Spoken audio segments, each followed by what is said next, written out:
swing states, all our swing states right through from, as we said, New Hampshire in the east through to Nevada in the west. And this time we are going to focus in on Ohio, I believe it is, this hour. Actually, well, there's the five important ones which we're looking at. Nevada, Florida, North Carolina, Pennsylvania, but it is Ohio that we want to follow the most.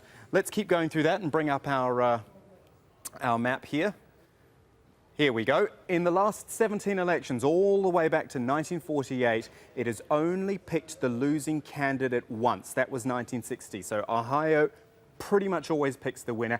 And, you know, as a representation of America, you can't really go past Ohio. You break the US down by race and gender and age and income level and education, occupation, all these things. And Ohio is usually a microcosm of the country as a whole. However, in the last few years, that has begun to change. Ohio is now older and whiter than the rest of the country, not by a lot, but enough that it might not play as much of a key role as previously. In fact, most state polls over the last month have given Donald Trump a small but solid lead.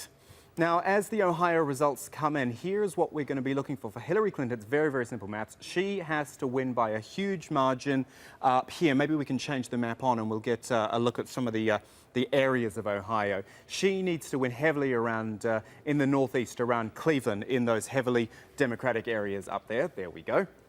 And the south of the state, around Cincinnati, that is solidly Republican, as are the mainly rural areas to the east as well. So it's a big split across the state. Just a quick look back at the history, and once again, you can see how tight it was.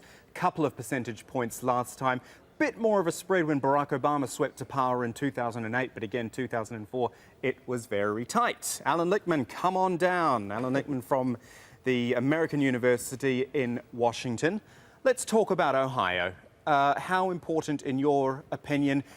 We can talk about the fact that it always picks the winner, but does that matter in this race? Put it that way. Obsolete yesterday's news. There As you you go. already pointed out, Ohio is no longer representative of our nation. And in particular, as we saw in this election, there's been a surge of Latino voters who are a very tiny proportion of the Ohio electorate.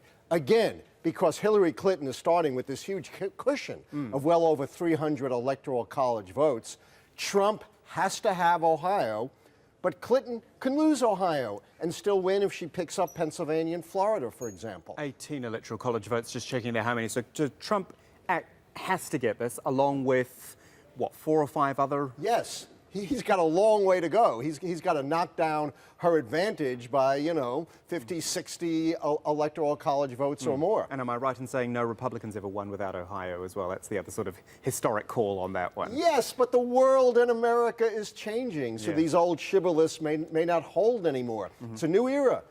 There are a lot more non-whites, apparently, who are going to be voting in this election as a percentage of the electorate than any electorate in American history, and that's kind of the future of American politics as well.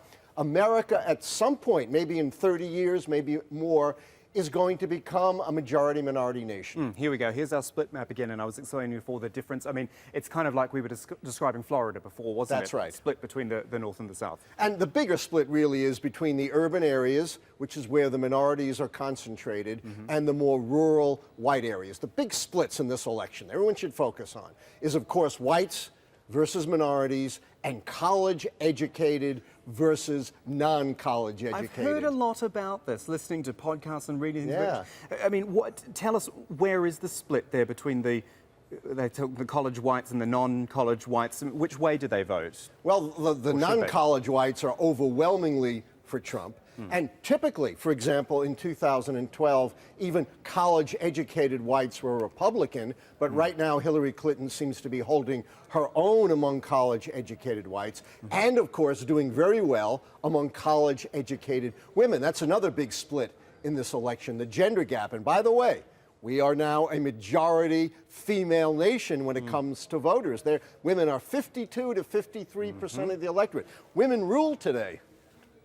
Doesn't mean Hillary Clinton's going to win. Say easy. It doesn't. I'm not making that prediction. Not saying. Okay, we'll leave that there. I think there. Allan Lichtman, thank you so much for that. Plenty more to come from here at the Wall throughout the night.